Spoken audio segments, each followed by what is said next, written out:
हम विधानसभा में 0 सीट्स पे थे और पार्लियामेंट में भी 0 सीट्स के ऊपर थे।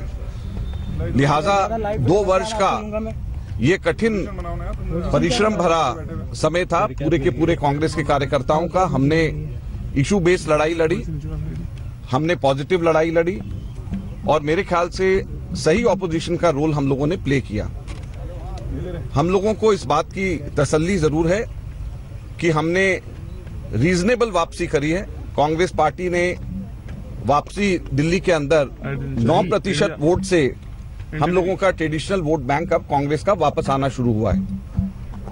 कांग्रेस पार्टी की तरफ से हमारी लीडरशिप ने पिछले 2 वर्ष में मुझे पूर्णतः स्वतंत्रता दी। संगठन बनाने में डिस्ट्रिक्ट प्रेसिडेंट्स, ब्लॉक प्रेसिडेंट्स हमने बनाए और पूरी तरीके से स्वतंत्रता मुझे मिली टिकट डिस्ट्रीब्यूशन में भी। जैसे मैंने कहा कि रीजनेबल वापसी है, हमारी रीजनेबल कांग्रेस के वोट्स वापस आ रहे हैं, लेकिन मेरी आशा इससे थोड़ी और ज्यादा थी। मेरी आशा थी कि हम लोग थोड़ा सा और इससे अच्छा हम प्रदर्शन करेंगे। लिहाजा दिल्ली कांग्रेस अध्यक्ष होने के नाते मेरी नैतिक जिम्मेवारी बनती है कि अगर जो मेरी उम्मीद थी वो पूरी नहीं हो पाई, लिहाजा मैंने तय किया है कि मैं अपने पद से इस्तीफा दूंगा और मैं दिल्ली प्रदेश कांग्रेस कमेटी के अध्यक्ष से मैं इस्तीफा दे रहा हूं। मैं साथ साथ ये भी कहना चाहता हूं कि 1 वर्ष लगातार मैं कम से कम 1 वर्ष मैं और कोई पद पार्टी में नहीं लूंगा और एक साधारण कार्यकर्ता की तरह मैं पार्टी में कार्य करूंगा।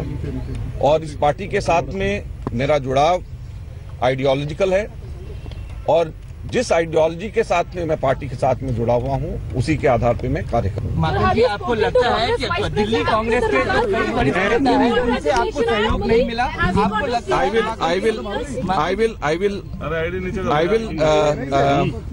I will submit my letter to the Congress President and Vice President very shortly, and I'll be sending across my letter to both the Congress President and Vice President shortly. So many people are saying that people expected to BJP right ahead of municipal election. That was a major factor for Congress to lose this election. Well, people leaving Congress at this juncture, just before the elections, they have definitely caused damage, but people should understand and Congress workers should understand that after taking so much from the party when we were in power, what was the pressing reason for them just at the eve of elections to go and join the diametrically opposite party? So either they were under some pressure or it was some allurement, but whatever it is, as I said, it is the party's ideology with which everyone should be wedded to. I am with the party's ideology. I always was, and I want to set an example to work as a worker for the party rather than someone to hanker after to hanker after post or power. आपको लगता है कि दिल्ली कांग्रेस के कई नेताओं ने आपको सहयोग नहीं किया?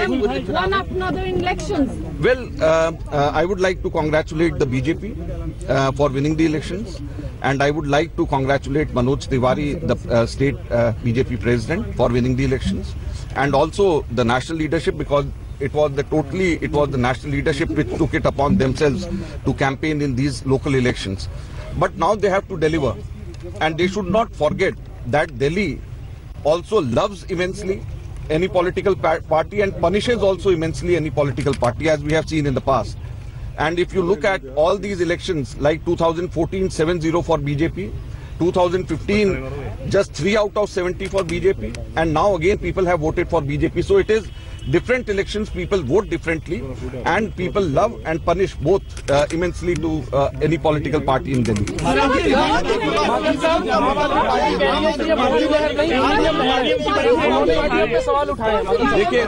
देखिए ईवीएम के ऊपर इलेक्शन कमीशन को जरूर जांच करनी चाहिए, और हमारे को जहां पर हम ईवीएम के ऊपर हम लोग शक और शंका है, वहां पर हमारे को साथ साथ में इलेक्शन कमीशन के ऊपर पूरा भरोसा होना चाहिए।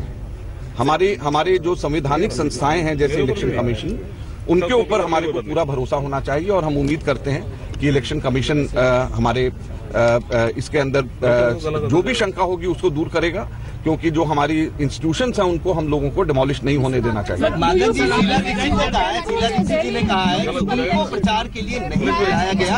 आपने अनुभव का नाम लिया था अपने पूरे कैंपेन में, स्लोगन पे रखा था। और क्या बोला उन्होंने? उनको प्रचार के लिए नहीं आपने बुलाया। और कुछ एग्रेशन का एग्रेशन, हाँ, जिस तरह का एग्रेशन होना चाहिए था कैंपेन में वो नहीं हुआ। दोनों चीजों पे आपके देखिए अग्रेशन,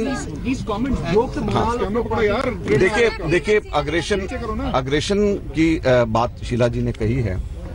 पिछले 2 वर्ष से लगातार शीला दीक्षित जी और संदीप दीक्षित जी लगातार मेरे खिलाफ में बोलते जा रहे हैं और मैंने एक भी बार उनका जवाब नहीं दिया है और मैं जवाब देना भी नहीं चाहता। मैं शीला जी को अपना मेंटर मानता हूं और उनके साथ में मैंने काम किया है, बहुत कुछ सीखा है। मैं उनके बेटे की तरह था जिस वक्त मैं उनके साथ में था।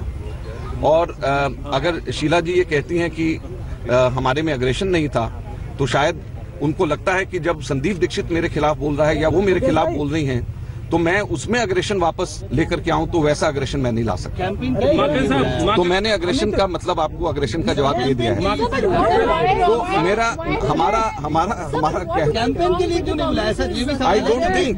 I don't think that when you say wrong, when I'm saying we have bettered, and when the vote share finally will come out, you'll find out that we have increased our vote share many fold, and perhaps we'll be the biggest gainer. If you compare Congress's vote share, if you compare Congress's seat share as compared to 2015, 2014 elections, I think we have gained the most as compared to any other political party. So our workers have worked very hard and our votes have turned back.